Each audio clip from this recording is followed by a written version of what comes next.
summer. But first, the battle over Northern Gateway Pipeline continues to rage following the government's green light announcement. Yesterday's announcement said the following, and I quote, "Enbridge clearly has more work to do in order to fulfill the public commitment it has made to engage Aboriginal groups and local communities along the route."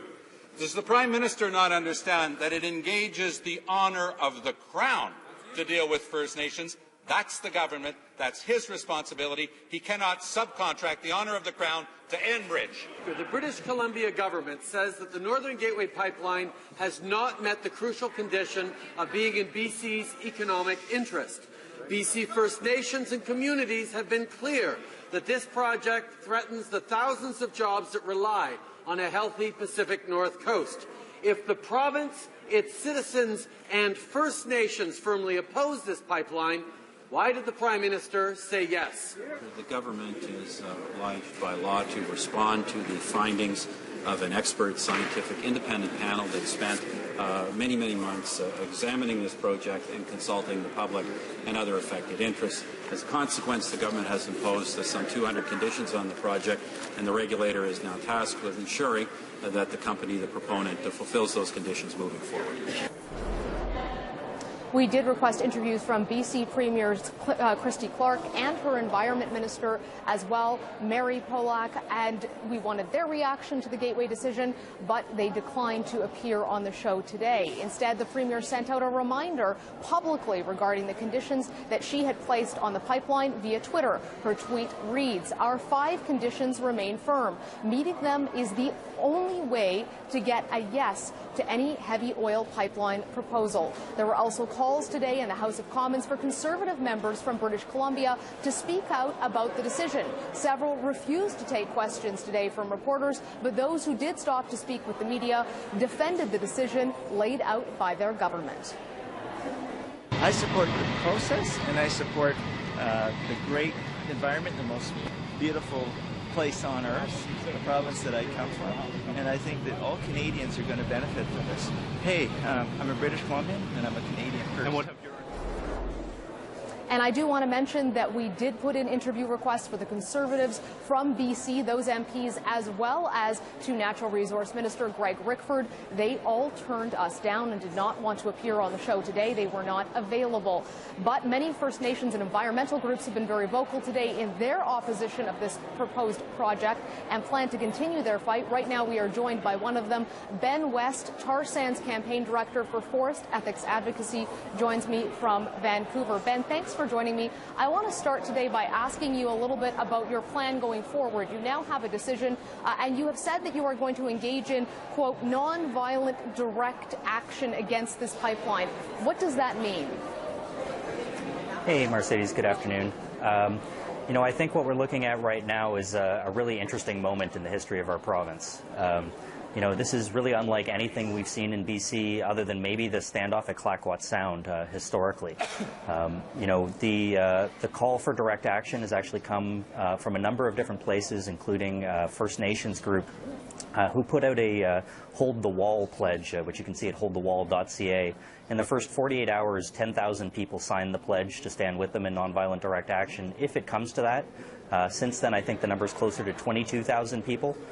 For contrast, there was about 1,000 people arrested at Clayoquot Sound, and that was probably the biggest environmental protest in the history of this province, which of course led to the protection of a huge swath of ancient rainforest on the coast of British Columbia. I'm personally hoping it doesn't have to come to that sort of measure.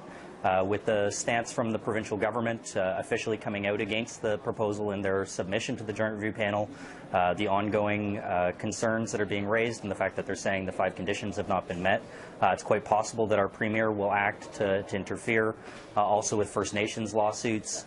I think this is still going to be a live issue, you know, going into the next federal election. The opposition parties have made it clear that if elected that they will stand in the way of this project moving forward. Quite frankly, I think the federal government's looking pretty weak right now. They're not really owning this decision, and I think they see the writing on the wall with a close election around the corner.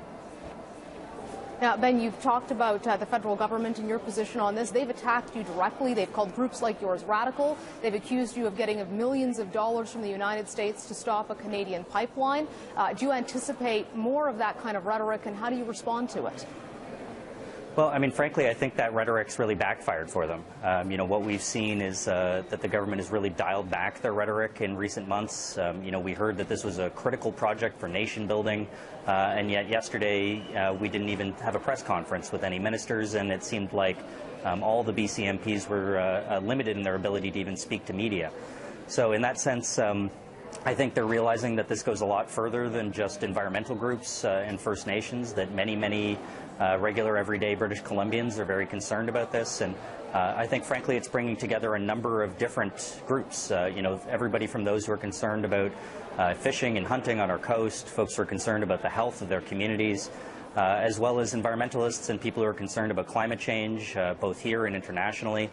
And, you know, many people who are concerned about the state of our democracy, who see a government that's pushing a project on a province that doesn't want it and worries about what the implications of that are further and wider than just this pipeline conversation. Now, Ben, we have about a minute left, but I want to ask you, what is it going to take to satisfy your group when it comes to a project like this? If you successfully stop Northern Gateway and it doesn't proceed, are you going to intervene on other pipelines that would take Alberta crude out to the BC coast, or is there something particular about this Enbridge project that is drawing your attention? Well, a little from column A and a little from column B. I mean, our concern is, you know, not only about oil spills on the coast and the impact on the Great Bear Rainforest, which are good reasons to be concerned about the Enbridge Northern Gateway pipeline, but we're also concerned about climate change and Canada's role in the world. You know, the International Energy Agency tells us we need to leave about 2/3 of the known fossil fuel reserves in the ground. I think the question is, what role does Canada play? You know, as we look at projects like this one that would facilitate a major expansion of our extraction and export of high greenhouse gas oil, I think the question is, you know, is this really the right way for us to move forward? Is this really the right thing for our economy? Frankly, I'd really like to see this conversation shift to a conversation around how we could do what they're doing in the United States, where there's already more people working in solar power than there is in coal. In California, the #1 employer right now is Tesla. I think there's a lot of opportunity that's passing us by. Canada really can be an innovator and a leader, can be part of the solution instead of part of the problem. I think that's where we'd like to see this conversation headed in the near future. Ben West of Forest Ethics, thanks for joining us today. Thank you. Coming up after the break, our Wednesday View from the Hill will be here to talk pipeline politics, the deteriorating situation in Iraq, and the future of the Supreme Court. Don't go away.